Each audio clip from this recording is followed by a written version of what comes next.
So, the tasting. Skål.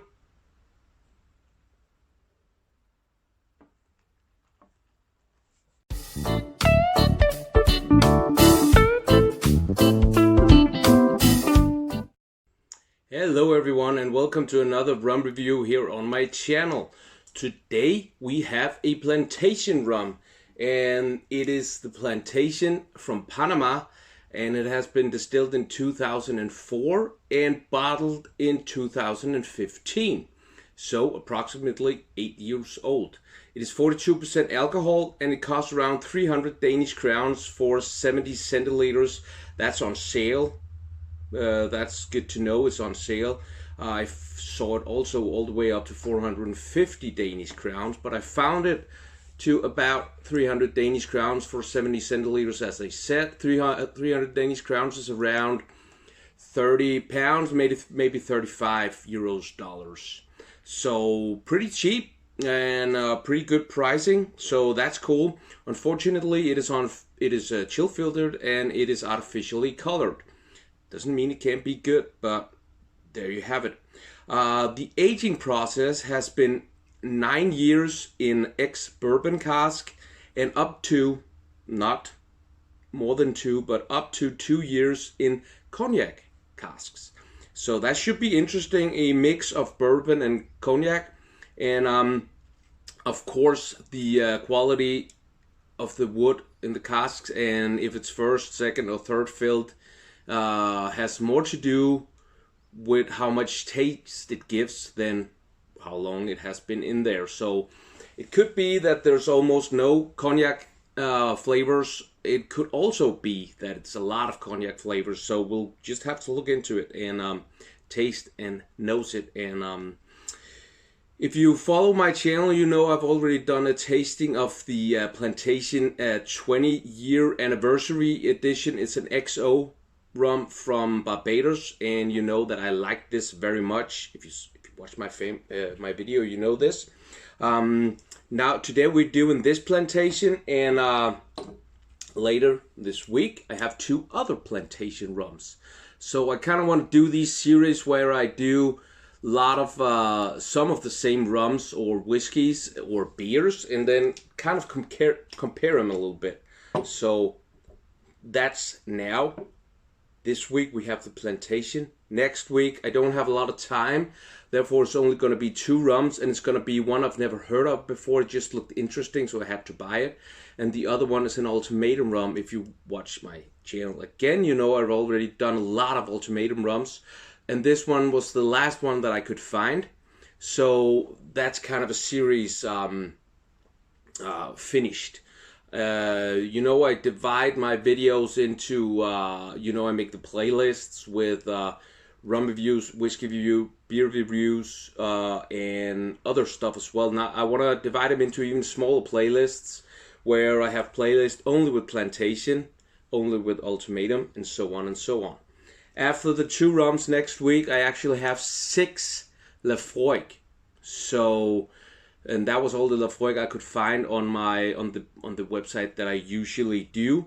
So I will be doing them as a series as well. I already did another Lafroig, that was the Legacy Edition, I believe. So there's going to be a playlist with that as well. But now let's get into the most important stuff, which of course is the nosing and tasting. There's no sponsored content in this video, and as always, everything on this channel is just my opinion. If you have another opinion, that's fine. This thing is tasting and drinking and enjoying rum, whiskey, and beer. It's a lot about opinions. So it's okay. In fact, it's a good thing to disagree about these things. That means you can have a more interesting conversation and talk and dialogue about the different kinds of rum. If you're not just sitting with somebody who likes the exact same things as you, then it's gonna be okay and it's gonna be fun. But it's also gonna be a little less interesting if it's somebody with a completely different taste than you. Then you can really dive into it. So yeah. But this rum is, as I said, artificially colored, and I would describe this as medium dark maybe a little darker than medium. It has quite a lot of leg. I don't know if you can see that. I think you can. Yeah.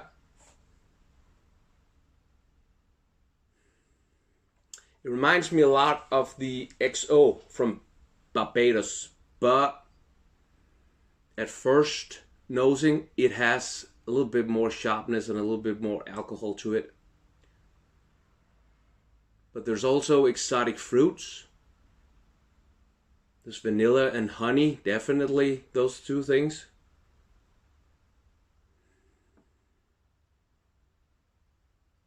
I am not getting any cognac influence at all in the nose. Nothing, in fact. Maybe there is some all the way in the back, and maybe I can get that on the second nosing. But at first, the rum and the bourbon aromas is dominant. Yeah. So, the tasting. Skål.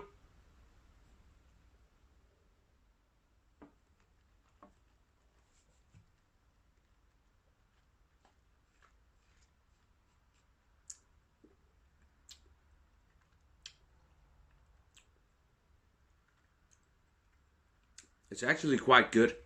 There's a little bit of sharpness on my cheeks and a little bit on the tip and the sides of my tongue, but not very much.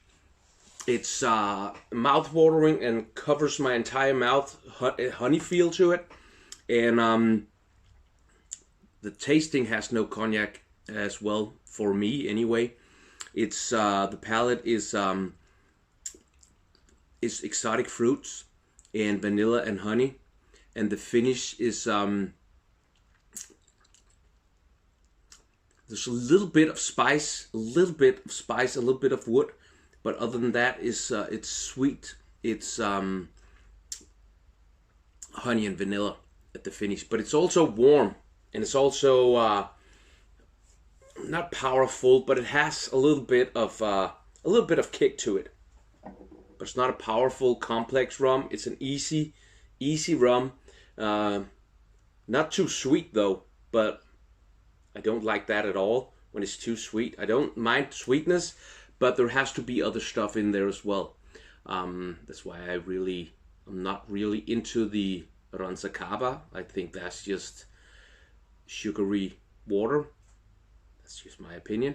This one has a little bit more depth to it. Not that it's really complex, but it's just there's more flavors and aromas to it. But let's nose it one more time.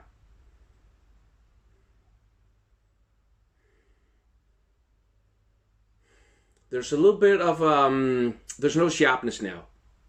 Other than that, it's the same as I said before: exotic fruit, vanilla, honey. But there's also a hint of something, a perfumey thing. Maybe flowers. Yeah, a little bit of flowers and perfumey thing in the background. And I'm not sure if that's the cognac cask or what that is, but that's just what I'm getting. So, no sharpness the second time I nose it. Other than that, the same flavors, except there's now flowers and a little bit of perfumes there as well.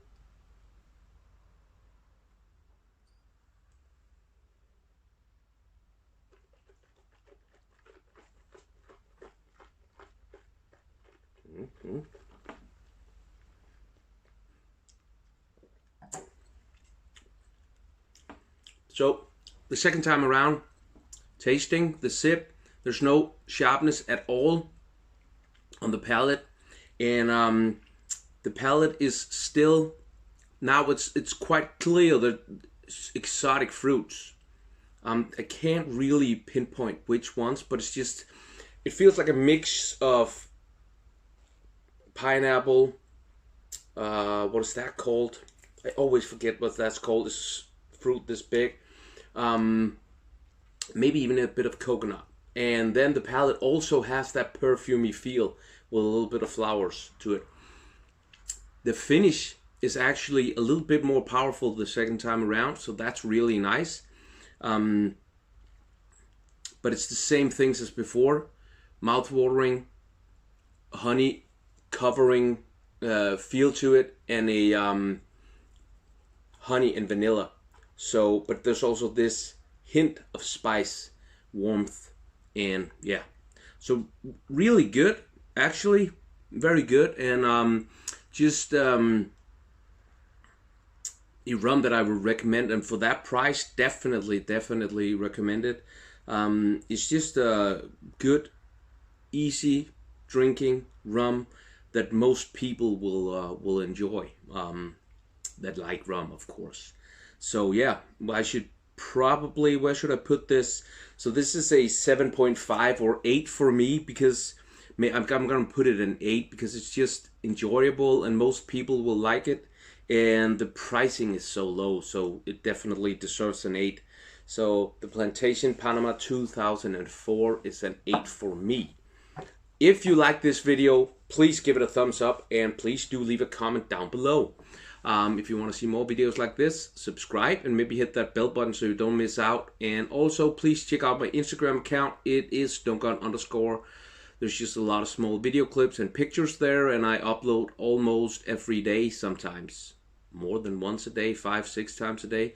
But please check it out and give me a follow there. Also, if you like what you see. As I said, there's 2 more videos this week with Plantation rum, so keep an eye out for that. I think it's gonna probably be Wednesday or Thursday, and probably Saturday. So yeah, keep an eye out for that, and until next time, I will see you. Have a good day. Bye bye.